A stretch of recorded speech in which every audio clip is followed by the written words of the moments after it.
ভিডিওটা কি দেখতে চাও? অনেকেই কিন্তু আমাকে মেসেজ করেছে, তো তাদের জন্য এই ভিডিওটা। সর্বপ্রথম আমি সকল ধরনের স্পাইস রেডি করে নিলাম। মরিচের গুঁড়া, হলুদের গুঁড়া, তারপরে লবণ, জিরে গুঁড়ো, ধনে গুঁড়ো, সবকিছু আমি রেডি করে সাথে একটু মাংসের মশলাটাও, যেটা রাঁধুনির প্যাকেট পাওয়া যায়, আমি ওটাও একটু অ্যাড করেছিলাম। এবং এটাকে আমি সর্ষের তেল দিয়ে মোস্ট প্রবাবলি 1 আওয়ার ম্যারিনেশন করে রেখে দেবো। এবং এটা 1 আওয়ার 2 আওয়ার তোমরা যে যতক্ষণ ম্যারিনেশন করে রাখতে পারো, এটা কিন্তু আরো বেশি মজাদার হবে। তো যাদের হাতে সময় নেই তারা ম্যারিনেশন করে রান্না করতে পারো। আর এখানে আমি সম্পূর্ণ রান্নাটাই সর্ষের তেল দিয়ে করব, কারণ সর্ষের তেলের যে আলাদা একটা অ্যারোমা থাকে, তার সাথে কোনো ধরনের তেলেরই তুলনা হয় না। আমাদের বাসার বেশিরভাগ রান্নাই সর্ষের তেল দিয়ে হয়, আর এটা হেলথের জন্য অনেক ভালো। তো সর্বপ্রথম আমি এখানে সর্ষের তেল দিয়ে হালকা একটু গরম করে দেন তার মধ্যে আমি গরম মশলা, এলাচ এবং তেজপাতা দিয়ে শ্যালো ফ্রাই করে নিব। এবং এখানে আমি পেঁয়াজ দেওয়ার আগে রসুনটা দিয়ে নেবো, যাতে এটা আলাদা একটা অ্যারোমা বের হয়। আর এই অ্যারোমাটা কিন্তু অ্যাপ্রোপ্রিয়েট, এবং আমি কিন্তু প্রচুর পরিমাণে খাসির মাংসে গার্লিক পছন্দ করি। দেন আমি এটাকে হালকা ফ্রাই করার পরে দিয়ে দিচ্ছি পেঁয়াজ কুচি। এখানে আমি 4টা কি 5টা পেঁয়াজ দিয়েছি, এবং আমি কুচনো পেঁয়াজ এবং বাটা পেঁয়াজ দুটো দিয়ে আমি মাংস রান্না করতে পছন্দ করি। আমার একটা না বা দুটো হলে একটু বেশি ভালো হয়। আর এখানে আমি একটু চিনি দিয়ে নিচ্ছি, এটা আমি নতুন টিপস শিখেছি যে হালকা একটু চিনি দিলে সেটা ক্যারামেলাইজড হয়ে একটা ব্রাউনিশ একটা টোন দেয়, এবং এটা অনেক মজাদার খাসির মাংসের জন্য। এখন আমি এখানে দিয়ে নিচ্ছি তোমার জিঞ্জার পেস্ট, মানে আদা বাটা। আমি ইউজ করছি পেঁয়াজ বাটা, আর আমি পেঁয়াজ বাটাটা একটু বেশি করে ইউজ করি কারণ আমার ভালো লাগে পার্সোনালি। আর রসুন বাটাটাও আমি এখানে ইউজ করছি। রসুন তুমি যেভাবে খাসির মাংসে দেবে ঠিক সেভাবেই খেতে ভালো লাগবে। আমি মোটামুটি 4 ভাবে রসুন দেই। প্রথমত ফার্স্টে কুচানো রসুনটা দেই, দেন আমি আস্ত একটা রসুন দেই, দেন দেই ছুলে কিছু কিছু গোটা গোটা রসুন, তারপরে বাটাটাও দিই। আমার প্রচুর রসুন পছন্দ। দেন আমি এখানে হলুদ, লবণ, মরিচ দিয়ে মাংসটাকে ভালো মতো কষিয়ে নিচ্ছি। দেন আমি এখানে ইউজ করছি রাঁধুনির রেডি মিক্স যেগুলো থাকে, এখানে আমি খাসির মাংসের রেডি মিক্সটাই ইউজ করছি। দেন আমি সল্ট ইউজ করছি। আর আমি কিন্তু রান্নায় প্রচুর নুন কম দিই কারণ আমার ভয় করে। তারপরে আমি এখানে ইউজ করছি টমেটো কুচি করে একটু দিয়ে নিচ্ছি। আর তোমরা চাইলে এই টমেটোটাকে পিউরি করেও দিতে পারো, বাট আমি এখানে কুচি করে দিয়ে নিচ্ছি যাতে এই মশলা বানানোর সাথে এটা মেল্ট হয়ে একদম মশলার সাথে মিক্স হয়ে যায়। দেন আমি এখানে কাঁচা লঙ্কা চিড়ে দিচ্ছি। আর আমি খাসির মাংসে প্রচুর পরিমাণে ঝাল পছন্দ করি। ঝাল আর রসুনটা যদি মাটনে হয় আমার জাস্ট খেতে খুবই ভালো লাগে। দেন আমি এখানে সেই ম্যারিনেশন করা মাটনটাকে দিয়ে দিচ্ছি। এটার মধ্যে দেখবে লাস্টে একটু জল জমে যাবে, সেটা শুদ্ধই তোমরা এটা দিয়ে দেবে।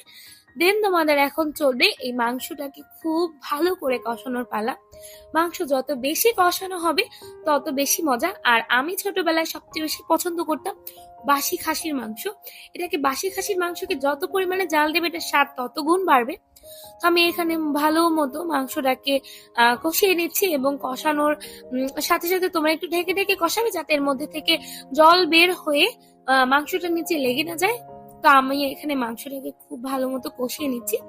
মাংস কষানোর এক পর্যায়ে এরকম মাখো মাখো একটা ভাব চলে আসবে, তখন আমরা এখানে গরম জল ইউজ করব। আই হোপ তোমরা সবাই গরম জলই ইউজ করো, ঠান্ডা জলটা ইউজ করা ভালো না।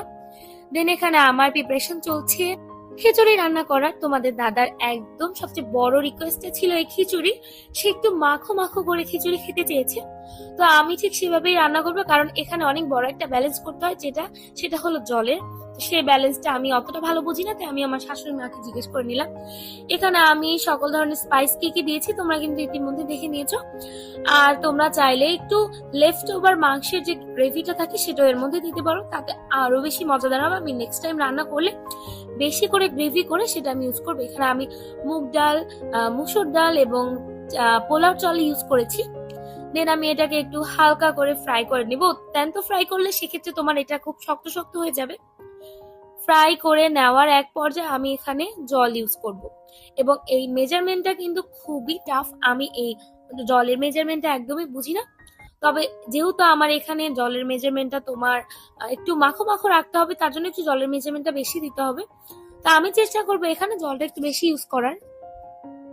এটা ভাজার এই পর্যায়ে আমি এখানে মুসুর ডালটা অ্যাড করে দিব। আর আমার খুবই ভালো লাগে যদি খিচুড়িতে একটু ডাল বেশি হয়, সেক্ষেত্রে খিচুড়ির মজাটাই অন্যরকম। এখানেও আমি গরম জলই ইউজ করেছি, দেখছো যে দেওয়ার সাথে সাথেই ফুটছে। তো ইউজ করার পর আমার এটা একটু আঠালো আঠালো করে আমি রান্না করেছি। দেন আমি এখানে ঘি ইউজ করে নিলাম, কারণ ঘির অ্যারোমাটা খিচুড়ির স্বাদ 3 গুণ করে দেয়। তারপরে এখানে আমি আমার শ্বশুর মশাই এবং আমার ভাসুরকে খেতে দিয়ে দিয়েছিলাম, আর সাথে সাথে সালাদ কেটে নিলাম। এখানে আমার শাশুড়ি মা মাংস বাড়ছিল ভাসুরের জন্য। তারপর তোমার দাদা চলে আসলো, তোমার দাদার জন্য দাদা বললো যে একটু সুন্দর করে আমাকে সাজিয়ে দাও যাতে খুব ভালো লাগে দেখতে। তো আমি এখানে মাটির থালাতে সাজিয়ে দিচ্ছিলাম যাতে সে একটু মজা করে খেতে পারে। দেন এখানে সে ভিডিও নিচ্ছিল। তারপরে তাকে আমি বললাম, তার আবার একটা ফোবিয়া আছে, সেটা হলো সে নিজের মন মতো মাংস নিতে পছন্দ করে। সেটা যেখানেই হোক না কেন সে তার মন মতো মাংস বেছে নেয়। দেখো তো তোমাদের দাদা তার মন মতো মাংস সুন্দর করে বেছে নিচ্ছে। তারপর আমি সুন্দর করে থালটাকে একদম টপ টু বটম গুছিয়ে তোমাদের দাদার কাছে নিয়ে চলে আসলাম আর বললাম, কেমন হয়েছে একটু রিভিউ দাও। তোমার দাদা আসলে খাওয়ার প্রতি এতটাই মনোমুগ্ধ ছিল বা এতটা গভীরভাবে খাচ্ছিল, সে কিভাবে রিভিউ দেবে। সে আগে ঠিক করে খেয়ে নিক, তারপর সে